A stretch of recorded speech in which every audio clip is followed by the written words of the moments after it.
Hola, ¿qué tal a todos? Bienvenidos a un nuevo episodio de Elecciones Bíblicas Podcast, una publicación periódica de estudio bíblico expositivo. Para nosotros es un gusto darle la más cordial bienvenida, querido oyente, a este espacio en el cual conversamos acerca de la palabra de Dios. En el episodio de hoy estaremos hablando de San Marcos capítulo 11, entre el versículo 1 y el versículo 19. Dwight, ¿cómo va todo? Muy bien, John. Excelente. Gracias a Dios por estar aquí nuevamente en el estudio expositivo del Evangelio según Marcos, agradeciendo a nuestros oyentes por su compañía. Completamente de acuerdo, y es que ya estamos entrando a la recta final.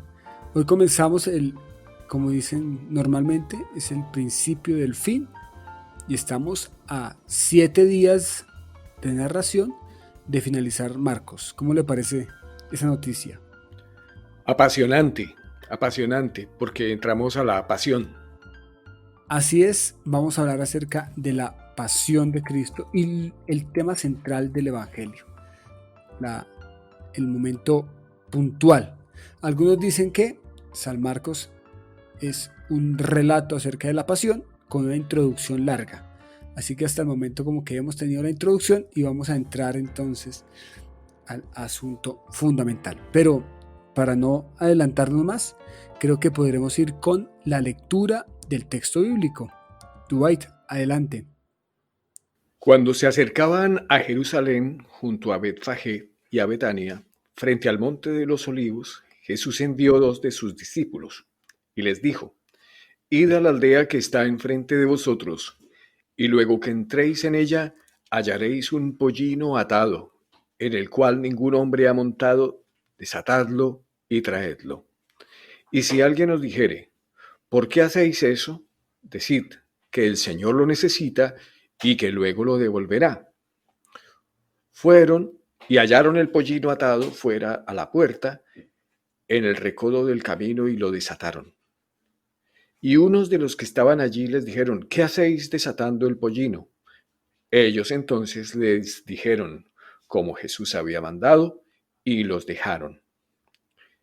Y trajeron el pollino a Jesús y echaron sobre él sus mantos, y se sentó sobre él. También muchos tendían sus mantos por el camino, y otros cortaban ramas de los árboles y las tendían por el camino. Y los que iban delante y los que venían detrás daban voces diciendo: Hosana, bendito el que viene en el nombre del Señor. Bendito el reino de nuestro padre David que viene, hosana en las alturas. Y entró Jesús en Jerusalén y en el templo, y habiendo mirado alrededor todas las cosas, como ya anochecía, se fue a Betania con los 12. Al día siguiente, cuando salieron de Betania, tuvo hambre, y viendo de lejos una higuera que tenía hojas, fue a ver si tal vez hallaba en ella algo. Pero cuando llegó a ella, nada halló sino hojas, pues no era tiempo de higos. Entonces Jesús dijo a la higuera: Nunca jamás coma nadie fruto de ti. Y lo oyeron sus discípulos. Vinieron pues a Jerusalén, y entrando Jesús en el templo, comenzó a echar fuera a los que vendían, y compraban en el templo, y volcó las mesas de los cambistas y las sillas de los que vendían palomas. Y no consentía que nadie atravesase el templo llevando utensilio alguno. Y les enseñaba diciendo: ¿no está escrito: mi casa será llamada casa de oración para todas las naciones? Mas vosotros la habéis hecho cueva de ladrones. Y lo oyeron los escribas y los principales sacerdotes, y buscaban cómo matarle, porque le tenían miedo, por cuanto todo el pueblo estaba admirado de su doctrina. Pero al llegar la noche, Jesús salió de la ciudad. Dwight, muchísimas gracias por la lectura, por compartirnos este pasaje del día de hoy, un pasaje lleno de acción, un pasaje que resume 2 días de Jesús. Y bueno, para comenzar, quisiera mencionar algo acerca del contexto de este pasaje. Hemos estado hablando acerca de un viaje que Jesús hace hacia Jerusalén.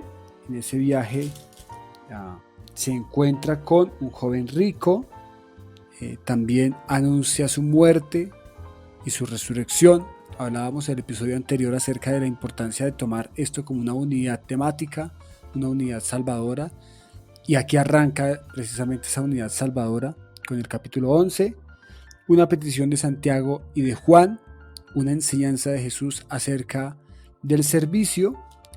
Mencionábamos en el capítulo anterior que el verso 45 del capítulo 10, muchos lo toman como el resumen del Evangelio de según San Marcos, porque el Hijo del Hombre vino para ser servido. Según algunas interpretaciones, hasta el versículo 10, Jesús ha estado centrado en servir.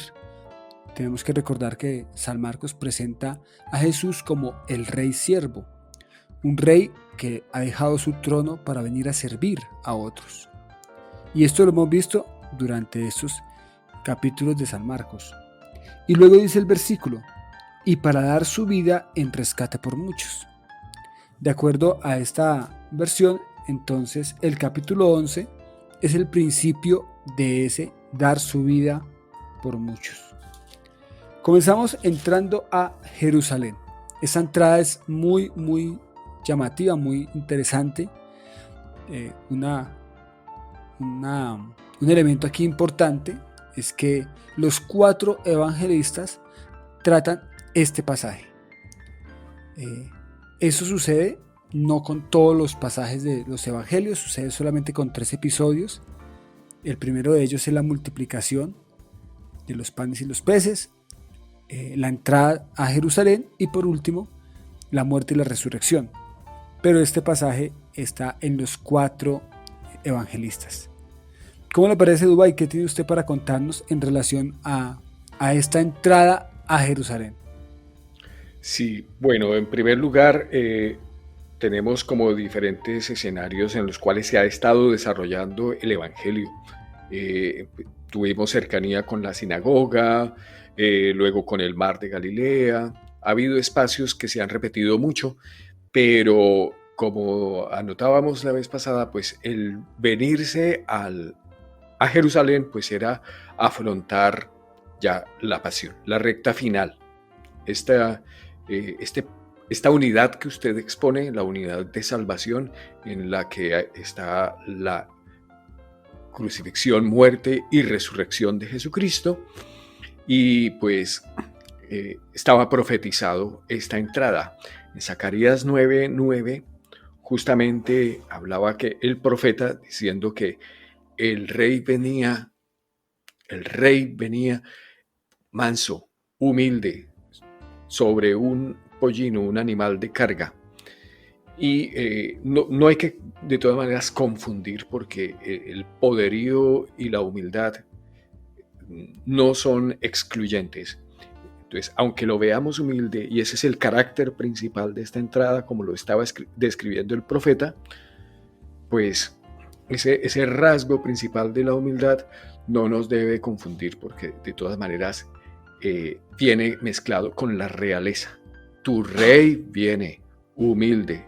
El que sea humilde no significa que sea rey, porque a veces esa palabra puede llevarnos a confusión y creer que la humildad es sinónimo de miseria, de pobreza. No, para nada. La humildad no tiene nada que ver con eso. Tiene que ver es con ese acercamiento del rey a su pueblo, de que él sabe de qué están hechos. Es acercarse al humus. La palabra humilde viene de la misma raíz que la palabra humus, de la tierra. Entonces él vino a la tierra que él había hecho con sus manos. Entonces ese carácter de humilde es por ese lado, pero no le quita el ser rey. Tu rey viene humilde. Y el asno era un animal que tenía esa connotación, la humildad, pero a la vez poderío. Había sido utilizado en otras ocasiones por gente que estaba en condición de liderazgo. Era el caso, por ejemplo, de los hijos de Jefté, 30 hijos de Jefté para 30 ciudades, con poder sobre 30 ciudades en 30 asnas. Entonces, esa connotación pacífica, además, porque era un animal usado en situaciones de paz, no era para la guerra. Entonces, marca todos esos mensajes, la realeza, el poderío, la cercanía con el pueblo y la paz. Qué bonito, Dubái. Muchísimas gracias por esas acotaciones en relación al pasaje. Yo debo mencionar que para añadir un elemento a la lista que usted acaba de mencionar, yo hablaría un poco de la omnisciencia de ese rey, que es un rey que, como usted bien lo dice, llega humilde, pero que no le quita nada de sus características de rey. Y es que el pasaje que antecede a esa entrada es un mandato de Jesús a dos de sus discípulos. Y Jesús les da una serie de indicaciones precisas, exactas, porque Él lo conoce todo. Así que Él les dice, antes de entrar, vayan a la aldea que está al frente de ustedes. Cuando entren en ella, van a encontrar a un pollino atado, en el cual ningún hombre ha montado. Desatadlo y traedlo. Si alguien les pregunta por qué hacen eso, ustedes van a decir esto: el Señor lo necesita, y luego lo devolverá. Y estos dos discípulos fueron y lo hicieron tal cual como Jesús les había indicado. Y efectivamente, encontraron el pollino atado afuera a la puerta. Yo estaba escuchando que en la época los animales se mantenían en el patio, al interior de las casas. De manera que en este caso, por alguna razón que está organizada en la voluntad de Dios, el dueño de este pollino lo ató afuera, en el momento en que los discípulos iban a ir.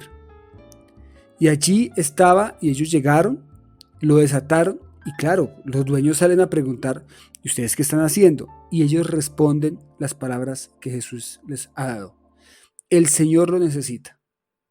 Y claro, ellos, los dueños, entonces prestan el pollino para que los discípulos ejecuten la encomienda que Jesús les ha dado. De manera que esa escena de todo fríamente calculado, todo organizado dentro de la voluntad de Dios, pues nos habla precisamente de esa omnisciencia de Jesús. Él lo sabe todo, Él lo conoce todo, y Él pues les da a los discípulos unas indicaciones muy precisas que marcan precisamente esa entrada de rey humilde, de rey siervo. Y volvemos aquí a encontrar esa imagen que Marcos nos ha presentado de ese rey que es un rey total, 100% rey, pero que, como usted lo dice, es humilde a tal punto de entrar montado en un pollino que nadie antes había usado, que nadie antes había montado. Yo no sé mucho de campo, pero hasta donde tengo entendido, a los animales de granja hay que domesticarlos. Es necesario tener todo un proceso de enseñarlos al peso, a que se van a montar, etc. Y aquí encontramos entonces algo absolutamente anormal, pero que está dentro de la voluntad de Dios, y es que Jesús va a usar un pollino que nadie antes ha montado. No sé usted qué tenga para comentarnos, Dubái, en relación con la omnisciencia y algo más de este pasaje. Bueno, totalmente de acuerdo en cuanto a el papel de Él como Dios en su omnisciencia, en el conocimiento previo, y paradójico también de si Él es el dueño, Él es el creador, pide permiso para usarlo. Dice, cuando os digan que vais a hacer con este animal, es decir, el Señor lo necesita, pero os lo va a devolver. Entonces, esa cortesía, a pesar de que es de Él, pero ese respeto inaudito de este rey para decirle, tranquilo, yo te lo devuelvo, ¿sí? Entonces, es un poco paradójico. Y el otro aspecto que quiero resaltar respecto de esta historia es, pues, igualmente un asunto profetizado desde los Salmos, porque la expresión que ellos estaban usando allí, Hosana, Hosana, la aclamación que estaban dando los niños y todos por las calles estaba anunciada en el Salmo 118, ¿sí?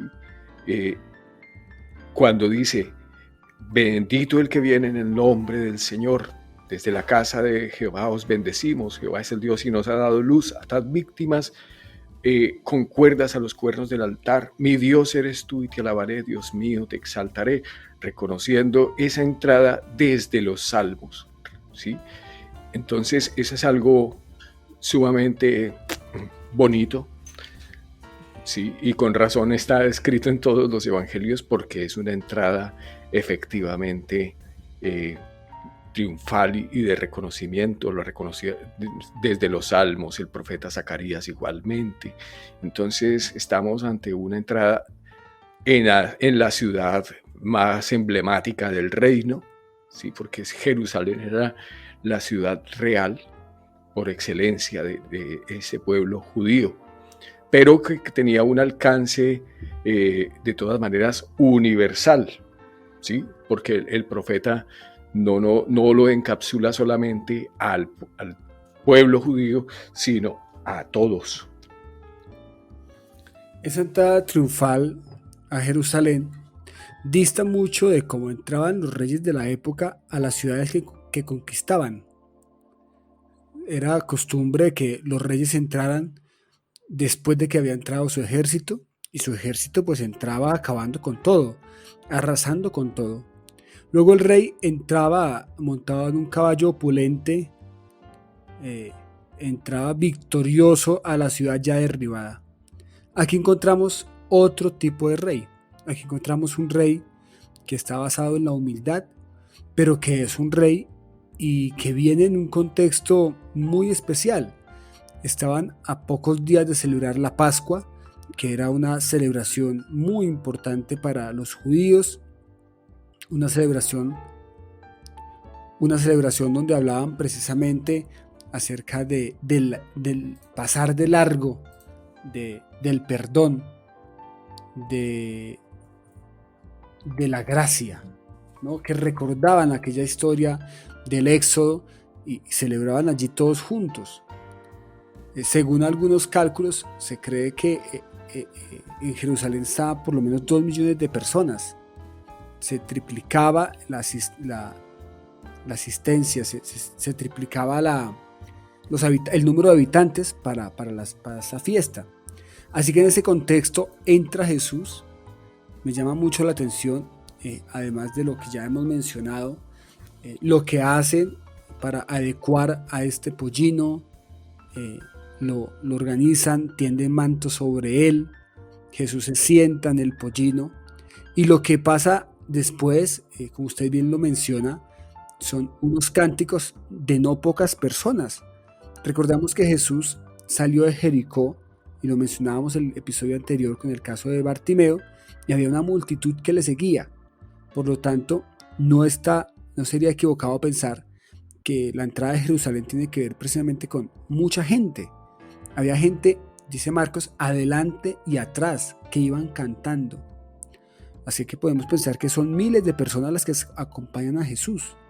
Si hacemos una relación con el número de personas que se iban al desierto a escucharlo, estamos hablando de miles. Así que todos ellos estaban cantando, estaban recordando, como usted bien lo menciona, ese Salmo 118, en el contexto de la celebración de una Pascua. Estaban cantando precisamente y estaban rogando un poco esa salvación, que la palabra Hosana tiene que ver precisamente con el perdón. Hosana en las alturas, bendito el reino de nuestro padre David que viene. Hay una correlación directa a ese antepasado y a ese gran rey de Israel que es David. Y entra Jesús de manera triunfal a Jerusalén. Pero antes de dejar el pollino, permítame, yo comparto una idea que escuché que me pareció muy bonita, y es una oración que alguien hace: Señor, permíteme ser el pollino en el cual tú cabalgas y en el cual tú recibes la gloria. Sería equivocado que aquel pollino hubiese pensado que todo lo que estaba sucediendo a la entrada de Jerusalén fuera por él. Imagínese usted el pollino pensando que todos los cantos y todas las ramas de los árboles que van abriendo camino, los mantos de las personas y que las personas se inclinan y cantan, fuera por el pollino. Sería equivocado.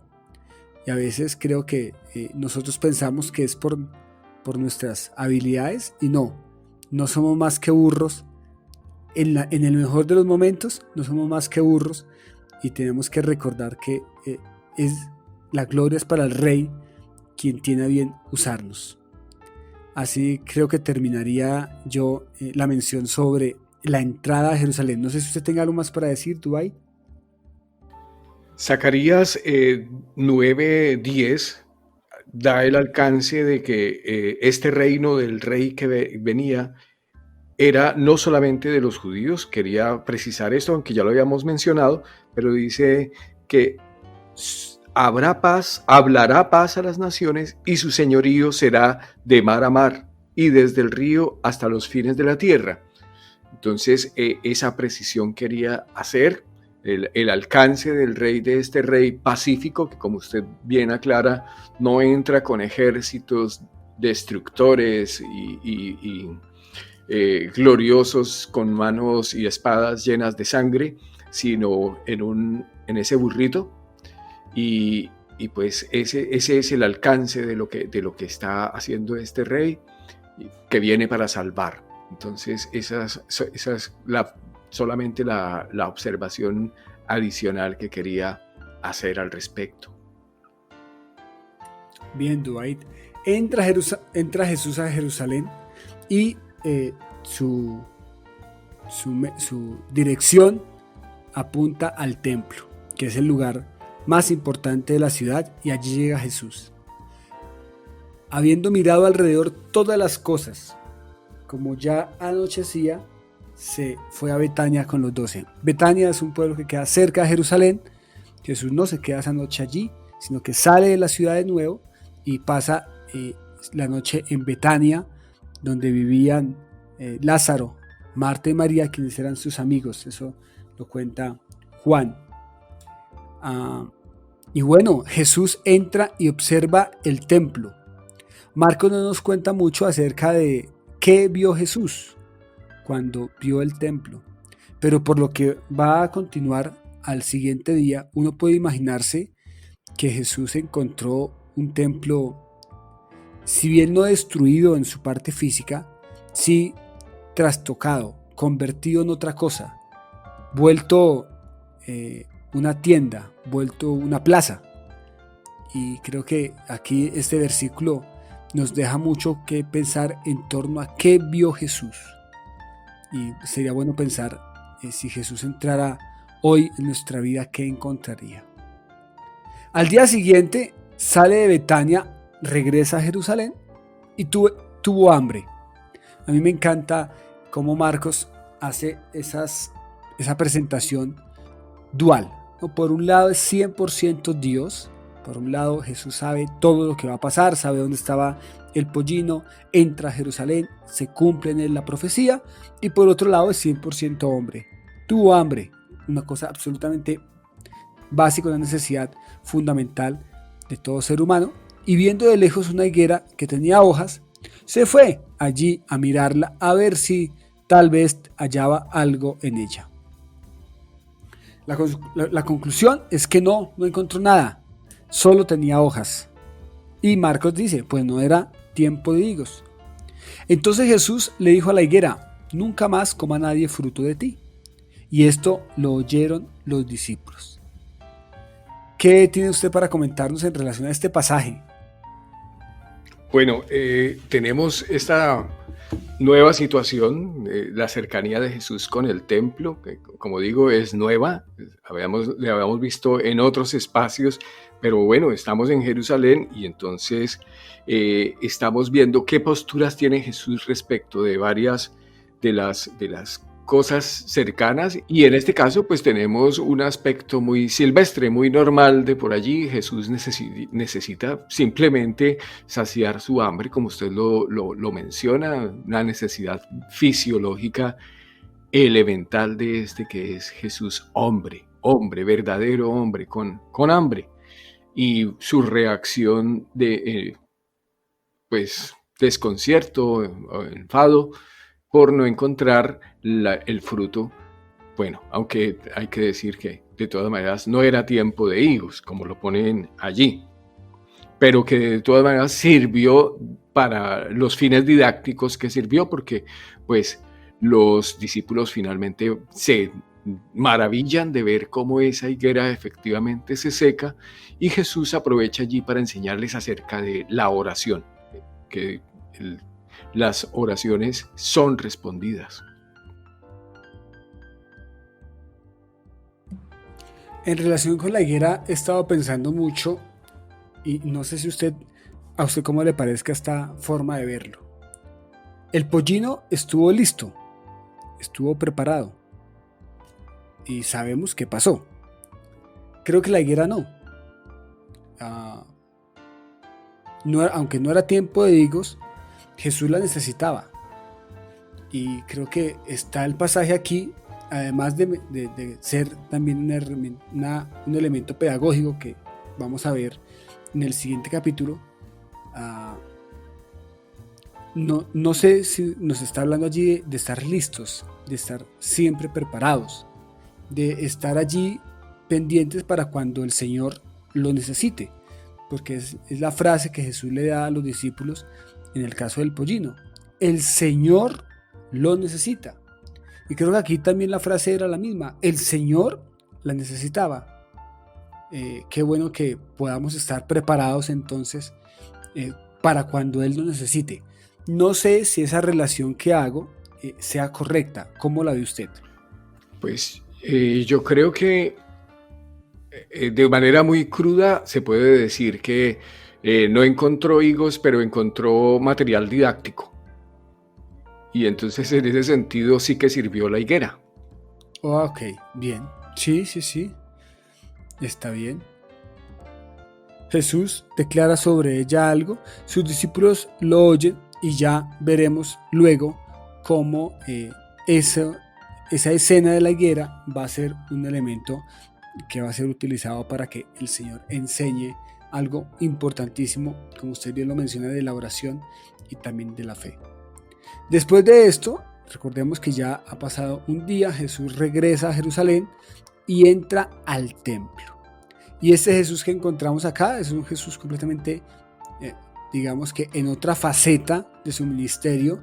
Nunca antes habíamos visto que Jesús hiciera algo parecido, pero aquí está demostrando a qué venía Él. Parte de su misión como rey. Comenzó a echar afuera a los que vendían y compraban en el templo, volcó las mesas de los cambistas y las sillas de los que vendían palomas, y no consentía que nadie entrara al templo llevando utensilio alguno. ¿Cómo lo entiende usted, Dubái? Esta escena llena de acción en donde Jesús entra a romper con lo que se había convertido el templo. Bueno, era el dueño del templo el que estaba poniendo orden. Recuerdo cómo él tuvo que hacer muchas reformas en este sentido. El sacerdocio tuvo que en cierto momento quitarlo de quienes estaban originalmente. La casa de Elí fue maldita en ese sentido, de decir que Dios no iba a tener para siempre el orden sacerdotal que había establecido desde un principio, pero nunca se había ejecutado esa orden, esa directriz del Señor. Pero aquí vemos un inicio de ese fin para el nuevo orden del reino de Dios, en el cual el templo es Él, el sacerdote es Él, el sacrificio es Él, todo es Él. Para eso habría que discutir bastante acerca de lo que ocurrió luego en el Nuevo Testamento, cómo se explica esto que se está diciendo, pero de momento vemos es al que está dueño del templo y poniendo el orden para empezar sobre la mercadería. Esto se volvió negocio y pues ese es un fenómeno lamentable que pues finalmente contamina todas las religiones. En este pasaje, como en otros pasajes que hemos hablado, y yo lo he mencionado en varios episodios ya de este podcast, los textos vuelven a tener sentido, los textos vuelven a decirnos algo nuevo, el hecho vuelve a suceder. Y tal cual como sucedió en ese momento, sucede ahora. Lamentablemente, tal cual como usted lo menciona. Lamentablemente los seres humanos como que convertimos un espacio sagrado, si se pudiera llamar, o un lugar de oración en un negocio. Y aquí lo habían hecho así. Esto era una plaza de mercado. La gente tenía que ir allí al templo a ofrecer sacrificio y a entregar, a hacer unas fiestas solemnes, y otros habían convertido esa fiesta solemne en todo un negocio completo. De manera que afuera del templo habían sillas, habían mesas, habían cambistas, había gente que vendía palomas, había gente que seguramente vendía otro tipo de animales para el sacrificio. Y el templo se convirtió entonces en un lugar de intercambio económico, en un lugar de venta, en un lugar de compra. Y Jesús llega a acabar con todo eso y a darle el verdadero significado al templo. Que como usted lo menciona, después de su muerte y de su resurrección, todo esto va a cambiar por completo, y ahora no hablamos de templos hechos de manos humanas, sino de templos que está en el corazón, de templos en donde Él habita por completo. Pero me llama muchísimo la atención que este pasaje retoma en nuestra época otra vez sentido cuando hemos convertido un espacio de oración, un espacio de encuentro con Dios, en un espacio de mercadería. Y Jesús aquí lo pregunta. Bueno, me llama la atención que Marcos dice que enseña. O sea, Jesús primero toma acción, una acción muy llamativa, y luego es claro que Él enseña. Aquí lo leemos muy corto. Yo debo decir que siempre que uno lee el texto bíblico, cree que esto sucede en cuestión de segundos, pero no, eso tomó tiempo. El limpiar el templo tomó tiempo, y el enseñar seguramente también, porque en estos 4 versículos, pues Marcos nos está contando qué sucedió en un día completo, desde la mañana hasta la noche. Jesús enseñaba, les hacía una pregunta: ¿no está escrito? Mi casa será llamada casa de oración para todas las naciones. Aquí hace referencia a un pasaje de Isaías en donde precisamente el profeta hace esa pregunta. Casa de oración, y aquí vuelve a aparecer lo que usted mencionaba anteriormente, la profecía de Zacarías, que es para todos, para todas las naciones. Allí ya estamos viendo esa gracia de Dios en donde todos tenemos entrada. Qué bonito eso. Y dice Jesús, ustedes la han convertido en cueva de ladrones. O sea, una descripción que cuando nosotros decimos que se ha convertido en plaza de mercado, es pequeña para la descripción que hace Jesús. Cueva de ladrones. ¿Cómo le parece a usted la enseñanza de Jesús, Dwight? Pues a ver, la palabra de enseñanza que usted usa es crucial. Y ellos de Jesús lo que vieron fue, pues, finalmente lo que todos estaban sintiendo. Porque ante ese tipo de circunstancias, yo creo que como que todos estaban con ese mal sabor de boca y con esa mala sensación que producen las cosas mal hechas. Y ellos, ninguno está diciendo cómo se dañó el negocio de las personas, pero cómo le van a quitar su sustento, su forma de vida. No, aquí no estaban protestando o diciendo nada al respecto de eso, porque todos estaban de acuerdo en que eso estaba bien hecho, y lo que les admiraba era la doctrina, lo que les admiraba era que se hubiera hecho por fin lo que había que hacerse, porque eso es la admiración que produce en quienes estaban, pues en la mayoría, no en todos, porque los escribas y los principales sacerdotes, al contrario, estaban contrariados, pero como lo dice aquí, Por miedo no podían hacer nada más, no podían hacer nada más porque ellos sí encontraron aquí más bien un motivo de celos, no de punto de desacuerdo de que lo que hubiera hecho Jesús estaba fuera de foco. No, no, no, no. El orden había que ponerlo. Pero a ellos lo que les ofendía era que Jesús se hubiera tomado eso por a título suyo, siendo que ellos eran como la clase gobernante que era la que estaba, digámoslo así, permitiendo aquel desorden. Yo esperaría de esos principales sacerdotes una reacción diferente, ¿no? Porque se supone que es el espacio donde ellos van a hacer culto, a hacer sacrificio. Pero el sentido había cambiado tanto que ellos querían era matar a Jesús. O sea, por fin alguien viene a limpiar todo y ellos quieren es matarlo. No lo hacían por miedo, porque el pueblo, como usted bien lo dice, estaba admirando su doctrina. Por fin alguien pudo llegar a poner orden aquí. Llega la noche y Jesús sale de la ciudad. Ha sido un día bien interesante el de Jesús. Arranca con un encuentro con esta higuera que no tenía fruto. Luego viene a Jerusalén y tiene un trabajo inmenso en el templo. Tiene que limpiarlo, tiene que aclarar, tiene que enseñar que el templo es casa de oración, casa de encuentro, casa de comunicación con Dios y no una cueva de ladrones. Encontramos a los escribas y principales sacerdotes que lo quieren matar y al pueblo que admira su doctrina.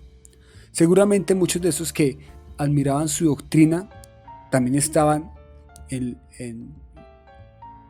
aquella entrada triunfal a Jerusalén cantando Hosana, y también seguramente muchos de ellos van a estar después cuando van a pedir que sea crucificado. Pero Dubái, yo creo que hemos llegado ya al punto en que podemos escuchar cuál es la lección y la elección de este pasaje. De manera que adelante. Hemos visto el reconocimiento que se le hace a Jesús cuando entra triunfalmente a Jerusalén. Podríamos hacer eco y decir, Hosana, empezar con ese grito de salvación y de reconocimiento a nuestro Dios que se acercó a nosotros de manera humilde, aunque real, porque Él sigue siendo el Rey del universo y a pesar de ser así de grande, siendo tan inmenso nuestro Dios, de nosotros tuvo compasión, se acercó a nosotros y por eso podemos aclamarle. Como esta gente le aclamó, esa necesidad que tenemos nosotros los seres humanos de gritar de alegría, de expresar ese gozo, ese éxtasis que producen las sensaciones, los momentos más especiales con Dios. Yo creo que podemos permitirnoslos en el caso de Jesús porque lo merece. Nuestro Rey victorioso, humilde, pacífico, merece tal aclamación y podemos hacer copia de este momento. Cualquier momento de la vida está bien, cualquier momento en el que podemos reconocer eso, no tenemos que esperar a que entre en Jerusalén por unas puertas y recortar unos ramos en un año específico, en un día específico del año, Domingo de Ramos. No. Este es el día en que podemos hacer ese reconocimiento y pues seamos ecológicos, no cortemos ramos, pero exaltemos al Señor con toda nuestra alegría, todo nuestro corazón. Además, podemos ver su autoridad y admirarnos de su doctrina y tomar una reacción positiva respecto de su doctrina, decir cómo enseña este Señor de bien y permitir que Él ponga el orden, permitir que Él sea el Señor el que pone esos puntos sobre las íes y nos los está poniendo, dándonos un mensaje claro, que Él sabe hablarnos claro y lo hace, y entonces podemos escucharle y reaccionar en positivo, admirándonos de su doctrina y haciendo su doctrina, haciendo lo que Él dice que hagamos. ¿Sí? Tenemos mucho por aprender y esa es una elección posible, aclamarle y bueno, no solo admirarnos de su doctrina, sino hacerla. Esas serían las elecciones que podríamos tomar de este texto que hemos considerado en el día de hoy. Bien, Dwight, muchísimas gracias. Precisamente qué bueno que permitamos esa entrada triunfal de Jesús a nuestra vida. Bien, hemos llegado así casi al final de este episodio, y antes de terminar, como ya es costumbre, quisiera, Dwight, que propusiéramos algunos títulos distintos a cada uno de estos apartados. Si le parece, hoy hemos tratado 3 apartados. El primero es la entrada triunfal en Jerusalén, así titula, y no sé si usted tenga alguna propuesta para este episodio. Permítame, yo postulo yo le pondría el rey humilde. No sé usted qué propone para este pasaje. Sí, el rey humilde entra en Jerusalén. ¿Está bien? Sí. Bueno, muy bien. De acuerdo. Luego viene un título que dice Maldición de la higuera estéril. ¿Tiene alguna propuesta, Dwight? Si en la higuera no encuentro frutos, encuentro material didáctico. Me parece bien. Eso es un título para un maestro, tal cual como lo fue Jesús. Muy bien. El último episodio titula Purificación del templo. ¿Qué propone usted para este apartado? Orden y progreso. ¿Cómo? Orden y progreso. Qué bien. Yo tenía también la palabra orden. Yo había pensado todo en su debido orden. Muy bien. Había yo pensado para esto. Es que yo soy un admirador de los lemas este es el lema del escudo brasileño. Orden y progreso. Vea. Aprendemos siempre cosas nuevas aquí en Elecciones. Bien, hemos llegado al final de este interesante capítulo, el principio del fin. Hemos estado hablando acerca de ese rey humilde, ese rey siervo que hace su entrada, ese rey que va a poner todo en orden, y no solo va a poner en orden el templo, muchas cosas más, y por lo tanto invitamos a nuestros oyentes a que nos acompañen en el próximo episodio, próximo viernes. No se pierda el siguiente episodio, en el cual vamos a estar hablando desde el versículo 20 hasta el versículo 33. Estaremos conversando acerca precisamente de la autoridad de Jesús. Una conversación que Jesús tiene con los fariseos y con los escribas allí del templo. Sacerdotes, escribas y ancianos, para ser exactos. Así que cordialmente invitados. Si usted puede leer previamente el pasaje y acompañarnos, sería de gran bendición. Dwight, así vamos terminando este episodio. ¿Algo más para decir? No, gracias por acompañarnos, gracias a Dios por la oportunidad de estar frente a este texto que nos ilumina, y bueno, que ojalá podamos continuar estudiando y haciendo estas palabras, apropiándonoslas. Bueno, enviamos un muy especial saludo a todos nuestros oyentes, y no olviden que tenemos una cita el próximo viernes para seguir estudiando la palabra de Dios. Sin más, les enviamos a todos un saludo desde Bogotá, Colombia, y también desde Málaga, Andalucía, España. Dios los bendiga a todos.